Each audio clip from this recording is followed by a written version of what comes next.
teman-teman semua, perkenalkan nama saya Maya Longo. Di sini saya berperan sebagai moderator. Pada video kali ini kami akan menjelaskan tentang salah satu peluang usaha di daerah Kabupaten TTS, terlebihnya di daerah Soe, yaitu kain tenun tradisional di TTS.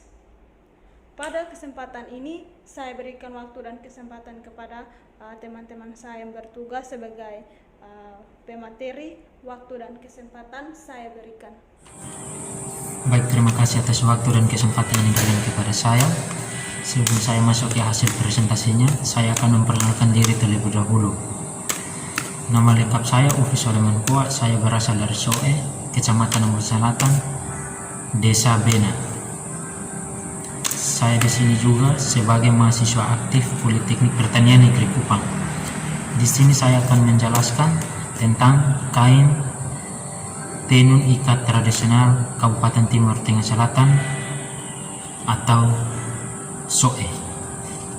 Di sini saya akan menjelaskan sejarah singkatnya kain tenun ikat tradisional. Sebenarnya kain tenun ikat tradisional ada sejak 3.500 tahun yang lalu dan dibagi menjadi 3 suku, yaitu suku Amanuban, suku Amanatun, dan suku Molo, yang masing-masing mempunyai corak dan motif serta khas yang berbeda-beda. Kain tenun ikat tradisional adalah salah satu motif yang budaya TTS yang sudah dikembangkan secara turun-temurun. Umumnya juga hasil tenun orang timur adalah selendang, selimut, dan sarung. Ketiga hasil tenun tersebut memiliki fungsi yang berbeda-beda. Selendang biasanya digunakan sebagai sial ataupun juga untuk menutupi kepala. Sarung dan selimut memiliki ukuran yang sangat besar, biasanya ukuran sekitar 1,5 meter. Biasanya juga ada yang 1 meter.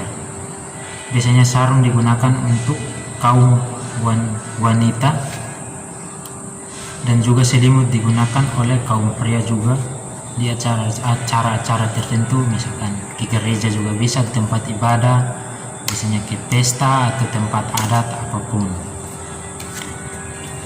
Baik, ini secara singkatnya. Yang berikut adalah ciri-cirinya. Ciri-ciri tenun ikat tradisional Kabupaten Timur Tengah Selatan. Bentuknya juga berupa tumbuhan atau binatang. Contoh dari tumbuhan yaitu bunga, sedangkan binatang yaitu berupa cicak, burung, tokek, dan juga masih ada yang lainnya mungkin akan dibuat oleh para penenun. Bentuk warnanya itu juga berupa hitam, putih, kuning, merah, dan juga mungkin pada selera penenun yang untuk membuatnya. Motifnya juga tergantung dari daerah tersebut atau daerah di Kabupaten Timur Tengah Selatan, juga di NTT juga kan, masing-masing daerah pun mungkin punya motif tersendiri. Ukurannya yang dibuat bisa sampai 1,5 meter juga, seperti tadi penjelasan sebelumnya, atau lebih.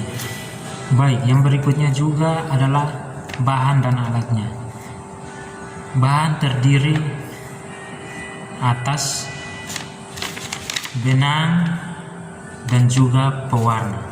Alatnya yaitu yang pertama atis dalam bahasa daerah, yaitu sebagai penyangga bagian bawah alat tenun. Posisinya di bagian bawah kain dan di depan penenun. Yang kedua adalah nekan. Nekan fungsinya sebagai penyangga bagian atas alat tenun untuk meletakkan kain atau bisa direntangkan. Yang berikut adalah liup. Liup adalah bambu kecil berjumlah 2 buah sebagian pemisah tenun agar benang atau motif bisa dimasukkan di sela-sela kain. Yang berikut adalah lidi. Lidi adalah penanda atau kestabilan kain lebar. Yang berikut adalah ud, kayu besar untuk menambahkan sela-sela kain tenun. Yang berikut adalah alas. Alas adalah untuk duduk yang langsung berisi perenggang, motif atau siap. Dan terima kasih atas waktu dan kesempatan yang diberikan kepada saya untuk menjelaskan tentang hasil diskusi kami.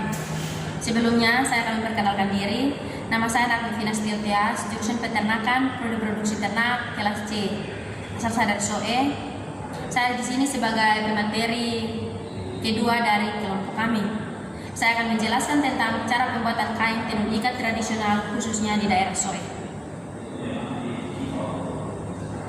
Ada beberapa cara pembuatan kain tenun ikat tradisional khususnya di daerah SOE. Yang pertama, kapas diambil dan dipilih langsung dari pohonnya. Terus yang kedua, biji kapas dikeluarkan menggunakan minil. Yang ketiga, kapas dihaluskan dan dilembutkan menggunakan alat yang bernama shiva. Yang keempat, kapas yang sudah halus kemudian digiling dan menggunakan kayu kecil. Yang kelima, kapas yang sudah digiling dibentangkan dan diubah menjadi benang menggunakan ike.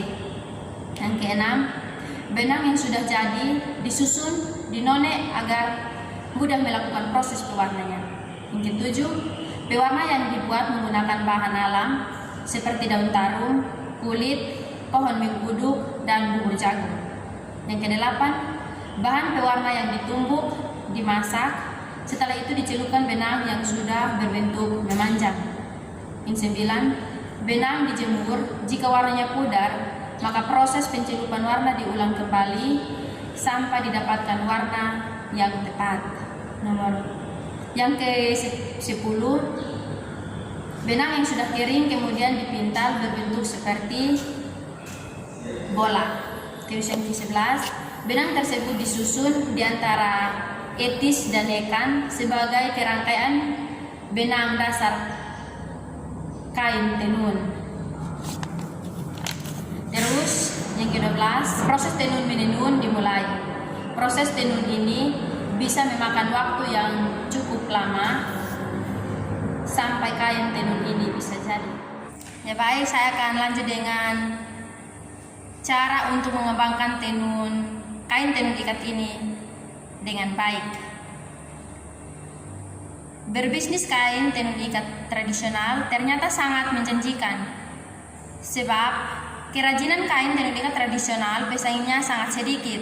Maka perluasan jaringan pemasaran dapat melalui promosi-promosi dan sosialisasi-sosialisasi dalam kegiatan-kegiatan tertentu. Produksi produk tenun ikat tradisional Timur Tengah Selatan akan dikatakan dengan melibatkan media cetak seperti Koran Timur, Ekspres, Pos Kupang, maupun melalui media-media elektronik seperti Instagram, Facebook, dan WhatsApp. Selain itu, hasil tenun akan dijual melalui event-event tenun pada saat pameran. Sekian dari saya, semoga bermanfaat bagi teman-teman semua. Terima kasih. Oke teman-teman semua, itulah hasil diskusi kami, yaitu salah satu peluang usaha di daerah TTS, terutamanya daerah SOE. Semoga apa yang disampaikan oleh pemateri 1 dan 2 dapat bermanfaat bagi kita yang menonton video ini. Sekian dan terima kasih.